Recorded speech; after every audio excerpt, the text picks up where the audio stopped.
Hello, welcome to another Looney Tunes review video. If you are new to the channel, make sure you subscribe to follow my journey to review all 1000 classic Looney Tunes shorts, and give this video a like as well. So this is a review for Pest for Guests, and with me today, who's not a pest, thankfully, is my good friend SC MacPeter. Say hi. Thank you, thank you. Yeah, you've done so many of these reviews that you're just extra polite. So, just a few bits of info to get underway. So, as mentioned, this is a review for Pest for Guests, released on the 29th of January 1955. It had a blue ribbon reissue sometime in 1964. It's the 730th in the series, and it's directed by Friz Freleng. There is a restored version of this short out there, and is mainly on streaming services, so hopefully one day that will come to physical media. But for now, at least we know it's been done. It just needs to get out there. And it is under copyright. I can't show you the full thing here on YouTube, otherwise the video gets blocked. So Warner Brothers, they can put it on their own channel, but otherwise you're not going to see it on YouTube. So in case you haven't seen this one, so you have Elmer Fudd buying a wooden set of drawers, not knowing, of course, that the Goofy Gophers were starting to use it to store their, well, they say nuts, but it looks like acorns, but apparently acorns are nuts anyway, so we'll just say nuts, okay? Elmer takes the chest of drawers home. The Goofy Gophers end up trying to use the drawers to store their nuts, and Elmer's not happy about it. So, not much to it, but that's okay. Trivia, not really much in this one. The main one here is that this is the first Goofy Gophers short to pair them with an established Looney Tunes star, so Elmer Fudd in this case, because in the past, they'll be teamed up with like that Shakespeare John Barrymore dog, and I think another random dog, and they've even had a solo short recently. So this is the first time up against Elmer Fudd, who Friz said he never really liked working with him for some reason. Maybe as a Bugs Bunny adversary only, and he didn't mind him for everything else. I don't know. Well, I think this was a contract obligation. When Friz got the contract, he probably was required to use Bugs Bunny a certain amount of pictures, Daffy, Sylvester, and Tweety, and he probably was asked to do a Goofy Gopher and at least one cartoon with Elmer Fudd. Maybe more, I'd have to look at the titles again. But I guess Friz decided, I'm not going to put Elmer in one of the Bugs cartoons. No, I'm going to pair him with the Goofy Gophers and just not focus on it. This doesn't seem like one of Friz's priorities during this period, especially since he was doing miscellaneous shorts again for the first time in, I think, almost a decade. Yeah, exactly. So, yeah, it sounds like this is just a contract obligation. They just wanted to get this over and done with, because after watching this short, because I had actually not seen this before, I know it might have been shown plenty of times on TV. It's a very safe short after all, but I've got to try and be really fair here, because this short didn't exactly wow me, but I can't bring myself to hating it or even disliking it, because it is a competent short. It is decently made. It's just nothing too spectacular, too special. But thankfully, the Goofy Gophers as characters are pretty cute. I mean, they're based off of an old vaudeville act, and this is just for those who are new to the channel and aren't aware of the history. So they were based off of a vaudeville act where there would be two actors on stage and we saying, thank you, after you, no, after you. So they were like extra polite. So that comes from that. So Frederick Opper, or probably best known as Opper, who most famous for Happy Hooligan in terms of comics, a very early significant one, also did a comic called Alphonse and Gaston, who were a bumbling pair of Frenchmen, and they were very, very polite to each other. And I suppose they didn't really get much done. Of course, the signature catchphrase was, after you, Alphonse, or no, you first, my dear Gaston. And that routine was basically the Goofy Gophers routine of just politeness. I've never looked at one of these comics, but I assume that they didn't get much done because they were always being polite to each other. But that would definitely count as something that would have come to Bob Clampett's mind when he was creating the Gophers, because he was a big fan of the early comic strips. And it was an interesting trait to pull out, characters that are just kind.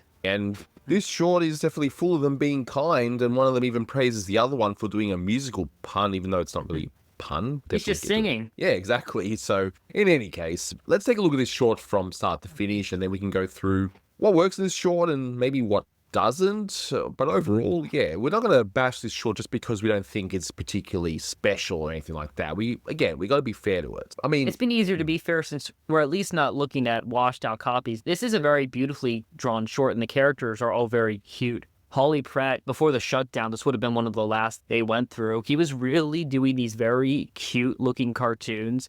The Gophers are especially cute here. They sort of look more like squirrels in this cartoon, like chipmunk types. Elmer also has a very cute, like, baby face, more than usual. Exactly, and I love the look of the Gophers in that opening title, like they're sleeping in that bed. It's just, it's nice. It's a nice little title card. I've always liked the Freleng title cards of the mid-50s. There's something about them. Just 50s style, and yet yeah, really nice looking. Are they really guests, though? I mean, this is what Eloy is going to. The title doesn't really have anything to do with it, but I guess they are. It's just fun wordplay. Yeah, that's all it is. And I'm sure, Mhm.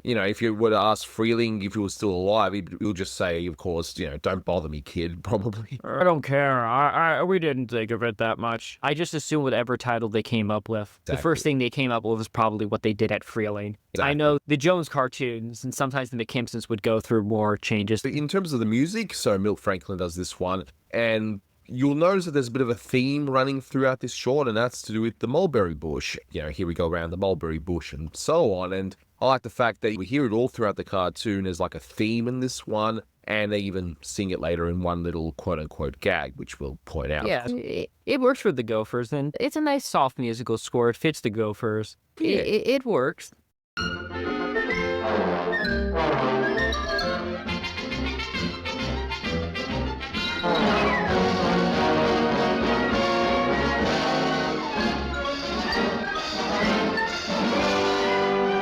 It's not one of the more ambitious scores, but yeah, it still works. Exactly. So we start off, and I like the character animation of one of the Gophers. And again, they're interchangeable. I don't even know who's who in this one sometimes because they're pretty much the same. I couldn't even tell the voices. I had to check to make sure that it wasn't just Mel Blanc doing both voices this time. I had to make sure Stan Freberg was still doing the voice of one of them. Exactly. I like the fact, though, that in the beginning, one of them is like really animal-like, and then all of a sudden, once they see each other, they just go back to their usual extra polite self about, hey, I found a place where we can put our nuts, which you see acorns, but I looked it up that acorns are considered nuts, so they're technically right, but I don't know. Anyway, whatever. We'll just say nuts because that's what they say, yeah?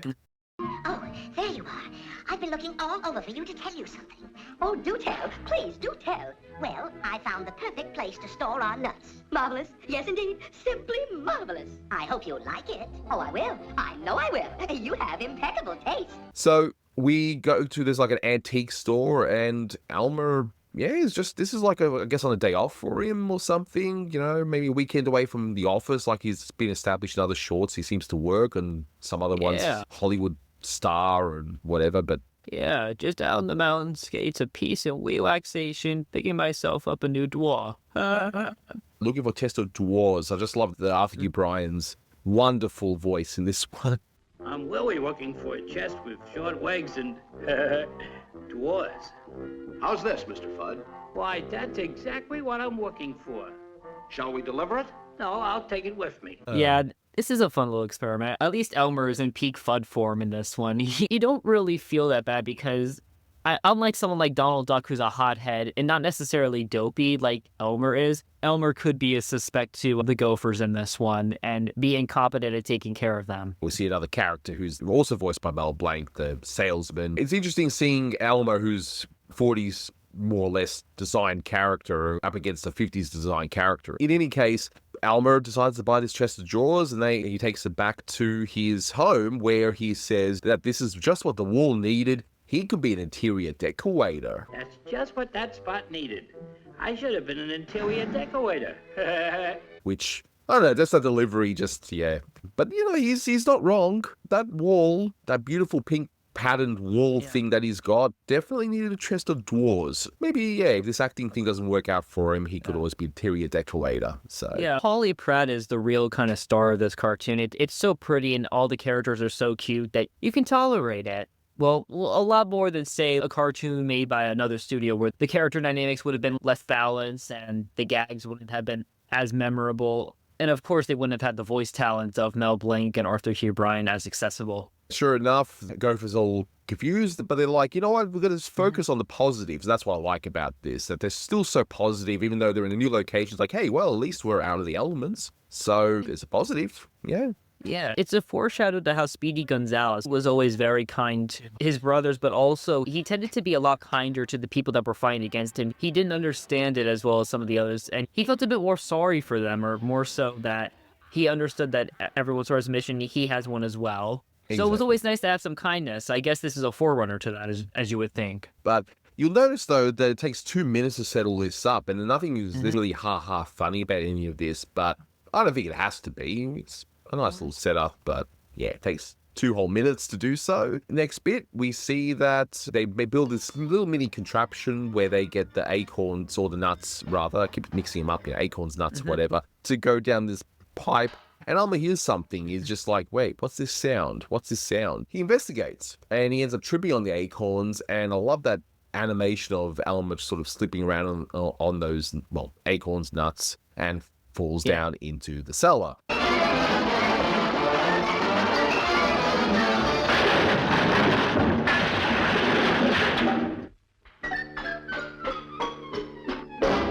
And it's like the Hanna-Barbera effect, you know? You don't actually see the fall, or you just see the aftermath. Yeah, this cartoon had quite a bit of off-screen or just still imagery. I noticed that also the whole layout of them getting the nuts from one place to another was also just pans. At least it actually makes sense, like, in terms of its use. Like, you don't really notice unless you're actually looking for it and know about all the budget cuts, so it's completely fine. These aren't as powerful as the whole slam dam gags that they usually did, but you might find them funny if you're watching this for the first time, thankfully. Exactly. We see one of the Gophers singing "Here We Are Gathering Nuts in May" to the tune of Mulberry Bush, and the other one is just so impressed. "You are so witty." Okay, sure.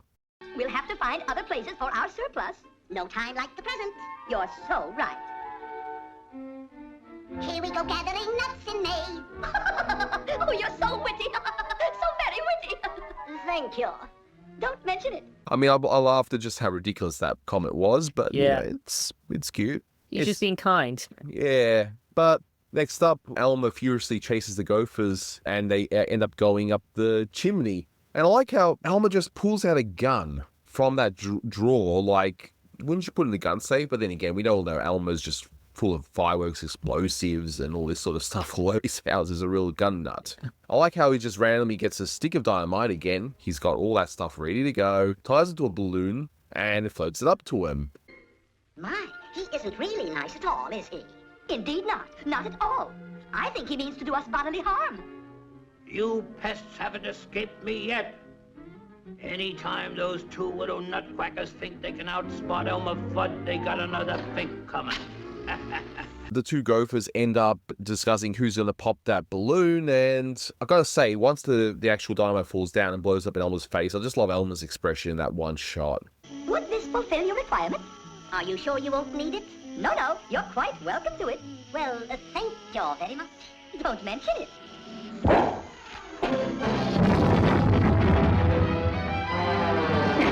I wonder who would have done that. I'm not sure offhand, but I just love that he is legitimately surprised that they were able to outwit him, especially since he has that great bit of line of, he thinks he's so much smarter. He thinks he's a smart guy. But this is another great Arthur Q. Bryan performance in this one. I just love Elmer's confidence, despite the fact he's up against Gophers and losing, which is expected of him, and he doesn't know it. That's right, and he chases him back, but he ends up slipping on those nuts again, and he grabs a water fountain to make sure it doesn't slip any further. He falls down, but I just love the look when he climbs back up and the water bottle is stuck on his head somehow. I don't know how that's possible, but it is. And he mutters something. I wonder what he says. Yeah. He's saying Mel Blanc's water garbles that have been used a few times.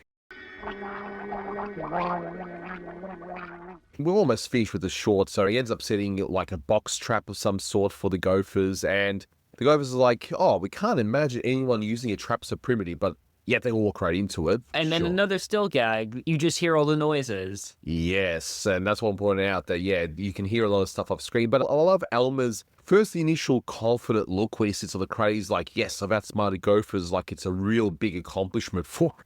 You know, I just love that. Then you hear just traffic noises from inside the box. This is probably the weirdest and probably the funniest gag to me anyway in this short. Imagine anyone using such a primitive trap to catch us. Can you?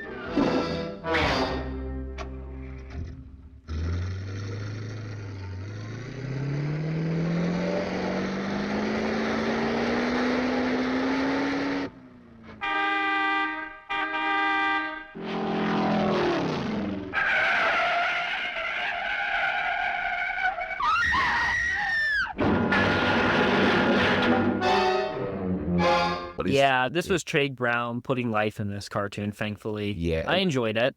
It took me off guard because I wasn't expecting it. I was just expecting construction noises under that. I was expecting them to just saw off down there and leave the dynamite. I wasn't just expecting that punchline. And you just hear all this screaming in the background and all that. And Elmer's thinking, what's going on here? And he lifts the box to look, but the Gophers just run free. So there's like nothing about those noises whatsoever. I just thought that was one of the funniest things in this short, but actually the funniest thing in my opinion. Yeah, it's the one good gag. Exactly. They all gotta have one. Yeah, and we finish up with Elmer chasing him outside, run up a tree. He starts to chop it down, but all of that chopping makes all those acorns and nuts just fall down and into the chest of drawers and flood his house, basically. And how does he end the short? Well, I mean, the roof scene, I noticed on the roof scene that the cells were placed a little bit more down than they should have been because they just pop on screen instead of fall down. So that may have been in the animation, or they may have intended the cell to be a little higher. I noticed it just because the image was so clear, but it ends with just... his house is flooded, he once again gets covered in nuts, and he exclaims what we're all thinking, nuts. Nuts!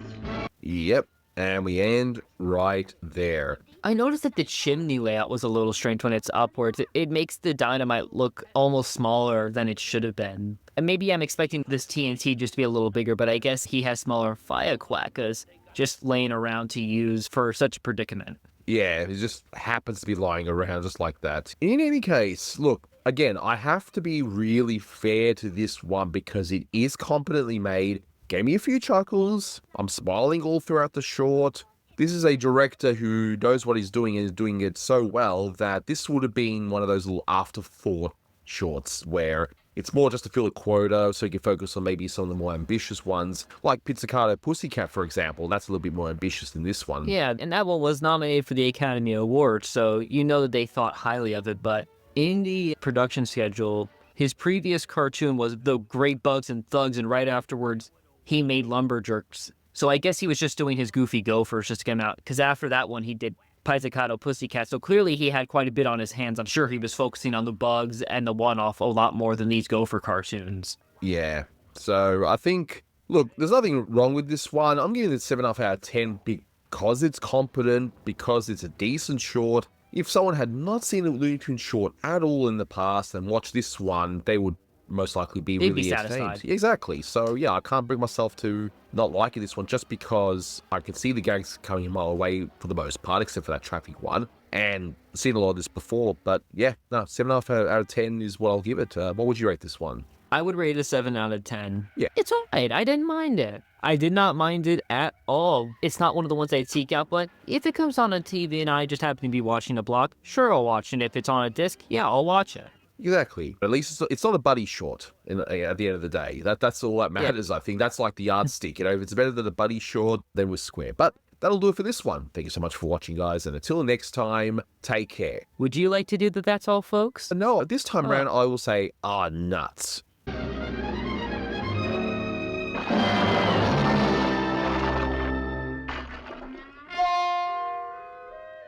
Oh,